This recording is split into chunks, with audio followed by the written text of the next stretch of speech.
Shalom, bertemu kembali dalam Efrata Devotion pada hari ini.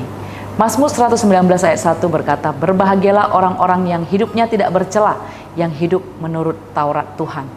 Hidup tidak bercela artinya hidup yang menurut ketetapan Tuhan. Hidup dalam kesalehan, hidup yang tidak melakukan dosa, tetapi melakukan kehendak Tuhan dengan benar. Semua orang akan sepakat bahwa hidup tidak bercela itu sangat berat dan bahkan cenderung mustahil bagi orang di dunia. Mana ada manusia di dunia ini yang tidak pernah melakukan kesalahan? Bapak Ibu Saudara yang terkasih, hidup yang tidak bercela bukanlah berarti hidup yang tidak pernah melakukan kesalahan. Hidup tak bercela itu artinya hidup yang menurut kehendak Tuhan dan hidup yang mau atau bersedia dikoreksi. Padahal kebanyakan kita tidak suka dikoreksi. Kita bisa marah ketika ada orang yang mengkoreksi hidup kita. Raja Daud disebut sebagai orang yang berkenan di hati Tuhan. Kisah Para Rasul 13 ayat 22 berkata, setelah Saul disingkirkan, Allah mengangkat Daud menjadi raja mereka.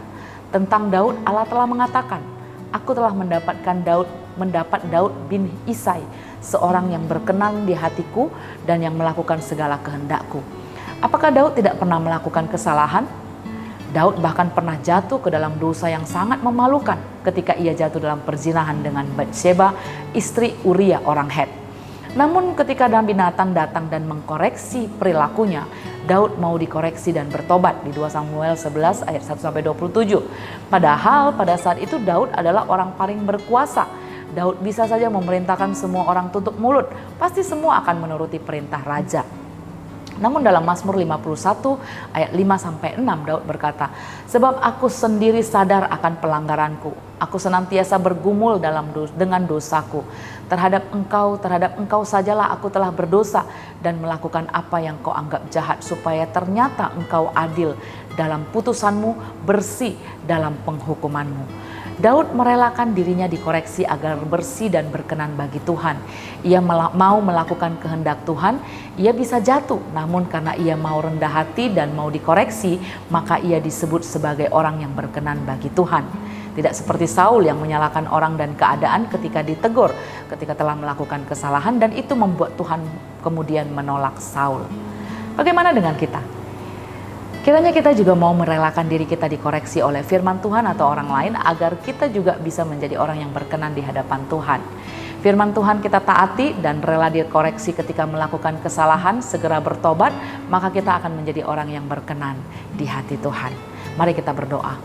Tuhan, kami rindu, kami mau Tuhan menjadi orang-orang yang mentaati ketetapan dan peraturan-peraturan Tuhan di dalam firman-Mu. Dan kami juga mau menjadi orang yang mau dikoreksi, rela dikoreksi ketika melakukan kesalahan, supaya kami didapati berkenan bagi Tuhan. Kami tahu Tuhan, ketika dikoreksi, ketika dikritik, itu membuat kami marah dan kesal. Tapi kalau itu untuk memperbaiki hidup kami, memperbaiki diri kami mau belajar untuk bisa berubah dan mau dengan rela menerima untuk dikoreksi. Karena itu Tuhan mampukan kami, Tuhan kuatkan kami. Tolong kami menjalani hari ini Tuhan, biarlah hidup kami makin hari makin berkenan bagi Tuhan. Di dalam nama Tuhan Yesus Kristus kami berdoa dan bersyukur. Amin.